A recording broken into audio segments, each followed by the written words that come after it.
திடீர்னு ஒரு நாள் ராத்திரி நடுவுல நீங்க முழிச்சுக்கிறீங்க. உங்க இதயம் ரொம்ப வேகமா துடிச்சிட்டு இருக்கு. பல வருஷங்களுக்கு முன்னாடி உங்களை விட்டு பிரிஞ்ச நீங்க ரொம்ப நேசிச்ச ஒருத்தர் கொஞ்ச நேரத்துக்கு முன்னாடி வரைக்கும் உங்க வரவேற்பறையில உங்க கூட உட்கார்ந்து பேசிட்டு இருந்த மாதிரி ஒரு கனவு. அந்த ஒரு தருணத்துல ஏற்படுற உணர்வை வார்த்தையாலே சொல்ல முடியாது. ஒரு பக்கம் அவங்க திரும்ப வந்துட்டாங்க அப்படிங்கிற ஒரு பெரிய சந்தோஷம் இருக்கும். ஆனா இன்னொரு பக்கம் இது நிஜம் இல்லையே அப்படிங்கிற வலி இருக்கும். ஆமா, கரெக்ட்.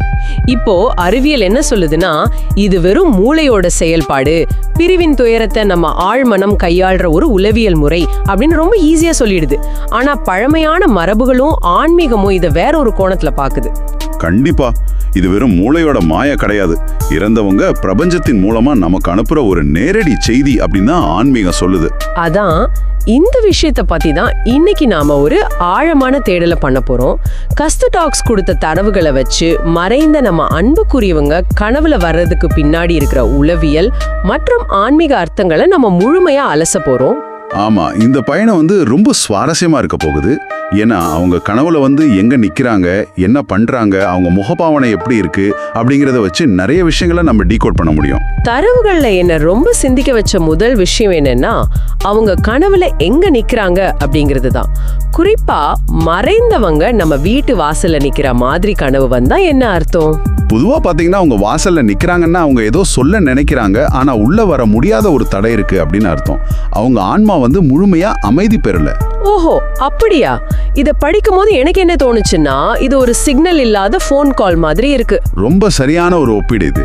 அதாவது அவங்க தொடர்பு கொள்ள முயற்சி பண்றாங்க, ஆனா கனெக்ஷன் கிடைக்கல. ஆனா ஏன் கேள்வி என்னன்னா, ஏன் வாசல், ஏன் தெருவுலயோ இல்ல வீட்டின் வேற பகுதியிலயோ நிக்க கூடாது? இந்த வாசற்படி எதை குறிக்குது? வாசல் அப்படிங்கிறது ஒரு இடைப்பட்ட வெளி, அதாவது உள்ளேயும் இல்லாத வெளியும் இல்லாத ஒரு எல்லை கோடு. நீங்க கேட்டீங்களே, இது அவங்க தடையா இல்ல மனசோட தடையான்னு. உளவியல் ரீதியா பார்த்தா இது நம்ம ஆழ்மனதோட தடுப்பு சுவர் தான். ஓ, அப்ப அந்த தடை நம்மளுடையது தானா? இது ரொம்ப ஆச்சரியமா இருக்கு. ஆமா, அவங்கள நாம இழந்துட்டோம் அப்படிங்கிற உண்மையை நம்மால இன்னும் முழுமையா ஏத்துக்க முடியல. இல்லைன்னா அவங்க விஷயத்துல நமக்கு ஏதோ ஒரு குற்ற உணர்ச்சி இருக்கலாம். அதைத்தான் நம்ம மூளை அந்த வாசற்படி மூலமா குறியீடா காட்டுது. அப்படி என்றால் ஆன்மீக ரீதியா அந்த வாசல் எதை குறிக்குது? தரவுகள் தர்ம காரியங்கள், பிரார்த்தனைகளை பத்தி சொல்லுது. ஆன்மீகத்துல அந்த வாசல் அப்படிங்கிறது பௌதீக உலகத்துக்கும் ஆன்மீக உலகத்துக்கும் இடையில இருக்கிற ஒரு மெல்லிய திரை.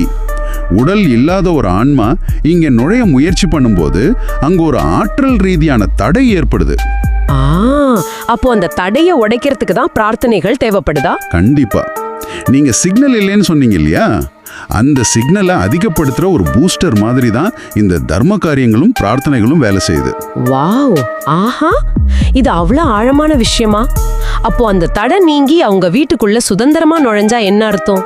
அவங்க அப்படி தயக்கமே இல்லாம வீட்டுக்குள்ள வர்றது குடும்பத்துக்கு வரப்போற ஒரு நற்செய்தியையும் ஆசீர்வாதத்தையும் குறிக்குது.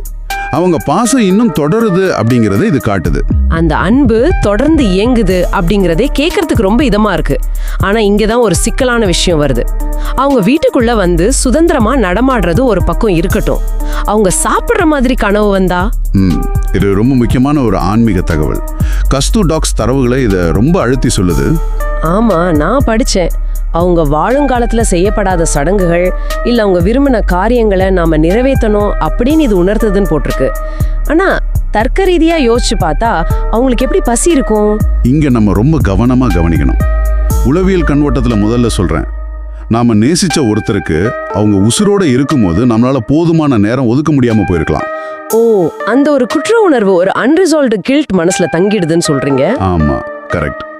மூளை இதை எப்படி சரி பண்ணுனா, அவங்களுக்கு பிடிச்ச உணவை நான் கொடுக்குறேன், அவங்க சாப்பிட்டு திருப்தி அடைகிறாங்க அப்படின்னு ஒரு கனவை உருவாக்கி நமக்கு நாமே ஒரு ஆறுதலை தேடிக்கிறோம். அதாவது இது நம்ம மூளை நமக்கே சொல்லிக்கிற ஒரு சமாதானம். ஆனா ஆன்மீக பார்வை இதுல முற்றிலும் வேற மாதிரி இருக்குமே. கண்டிப்பா. ஆன்மீகத்துல உணவு அப்படிங்கிறது வெறும் சாப்பாடு கிடையாது, அது ஒரு ஆற்றல் பரிமாற்றத்தோட குறியீடு. அவங்க ஆன்மாவுக்கு உணவு தேவையில்லை, ஆனா அந்த ஆன்மாவுக்கு ஒரு திருப்தி தேவை. ஓஹோ, அப்போ அந்த திருப்தியின்மையை தான் பிரபஞ்சம் நமக்கு குறியீடா காட்டுதா? ஆமா, முன்னோர்களுக்கு செய்யற சடங்குகள், வழிபாடுகள் எல்லாமே அந்த திருப்தியற்ற ஆற்றலை சமன் செய்யற விஷயங்கள். அதனால இது வெறும் பசி இல்ல, நம்மளை அழைக்கிற ஒரு கடமை. ஆஹா, இது நாம சாதாரணமா நினைக்கிற ஒண்ணு கிடையாது. செயல்கள்ல இருந்து இப்ப முக பாவனைகளுக்கு வருவோம். கனவுல அவங்க சிரிக்கிற மாதிரி வந்தா அது ரொம்ப நல்ல சகுனம், நம்ம முயற்சிகள்ல வெற்றி கிடைக்கும்னு தரவுகள் சொல்லுது. உண்மைதான், அது அவங்க நம்ம கூடவே இருக்காங்க அப்படிங்கிறதுக்கான ஒரு அங்கீகாரம். ஆனா அவங்க அழுவது போல கனவு கண்டா அது ஒரு எச்சரிக்கைன்னு கஸ்தூடாக்ஸ் தரவுகள் ஆணித்தரமா சொல்லுது. நாம தப்பான பாதையில போறோம், இல்ல குடும்பத்துல சிக்கல் வரப்போகுதுன்னு அர்த்தமாம். நிஜமாவா? ஆமா, இது ரொம்ப ஆழமான விஷயம். ஒரு ஆன்மா அமைதி அடைஞ்சிட்டாலும் அவங்க ஏன் அழுணும் நீங்க கேட்கலாம். உளவியல் ரீதியா பார்த்தா நம்ம ஆழ் மனசுக்கு தெரியும் நம்ம ஒரு தப்பான முடிவு எடுக்கிறோம்னு. ஓ, அதாவது அந்த தப்பான முதலீடோ இல்ல உறவோ ஆபத்துன்னு நம்ம சப்கான்ஷியஸ் மைண்டுக்கு தெரிஞ்சிடுது. எக்ஸாக்ட்லி. அந்த ஆழ்மனம் நமக்கு எப்படி அலர்ட் கொடுக்கும்? நாம யாரு மேல அதீத அன்பும் மரியாதையும் வச்சிருக்கோமோ அவங்க முகத்துல கண்ணீரை வச்சு நமக்கு ஒரு பெரிய அதிர்ச்சியை தருது. வாவ், நாம தடம் மாறும்போது நம்மளை எச்சரிக்க அவங்க ஒரு எமோஷனல் ஜிபிஎஸ் சிஸ்டம் மாதிரி செயல்படுறாங்க. இது ரொம்ப சிலிர்ப்பா இருக்கு. ஆமா, ஆன்மீக ரீதியில அவங்க நமக்கு ஒரு பாதுகாப்பு கவசமா மாறிடுறாங்க. வரப்போற ஆபத்தை முன்னாடியே உணர்ந்து அந்த அழுக மூலமா பிரபஞ்சம் ஒரு தீவிரமான எச்சரிக்கையை கொடுக்குது. இதை கேட்டும்போது ரொம்ப பிரமிப்பா இருக்கு.